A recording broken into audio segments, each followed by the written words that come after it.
Ce qui doit nous fédérer toutes et tous, sans ambiguïté, c'est ni Poutine, ni Trump.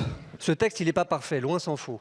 Il a des failles, notamment dans son rapport à l'OTAN et à l'Union européenne, mais il est un signal clair et indispensable dans la période, à la fois aux Ukrainiens, qui méritent notre soutien, il faut qu'ils le sachent, à la fois aux Russes, qui doivent savoir, et à Vladimir Poutine en particulier, qui doit savoir que nous saurons être non seulement aux côtés des Ukrainiens, mais que désormais, à toute chose malheur est bon, puisque les États-Unis ont décidé de déserter le soutien qu'ils nous avaient toujours exprimé, nous voulons organiser notre propre défense avec, de ce point de vue, un vrai engagement de défense européen.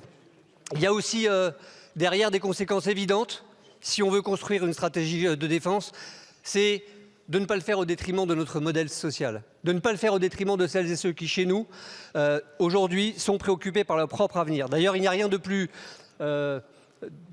fragile que de vouloir engager dans une stratégie pas encore d'ailleurs tout à fait claire tout un pays si on lui dit que c'est d'abord sur lui, sur son peuple que vont reposer tous les efforts. Non, il y a là absolument un message à faire passer à celles et ceux qui sont les plus fortunés parmi les fortunés et qui doivent prendre leurs responsabilités, contrairement à ce qu'a fait par exemple M. Saadé qui s'est rendu à Washington faire la courbette à M. Trump et contribuer directement à sa stratégie militaire de facto, puisqu'il a investi près de 20 milliards, il a mis 20 milliards sur la table pour défendre les datas. C'est dans ce sens que nous nous inscrivons, ayant en tête aussi qu'il n'y a pas que l'adversité face à Poutine. Il y a aussi l'adversité face à Trump.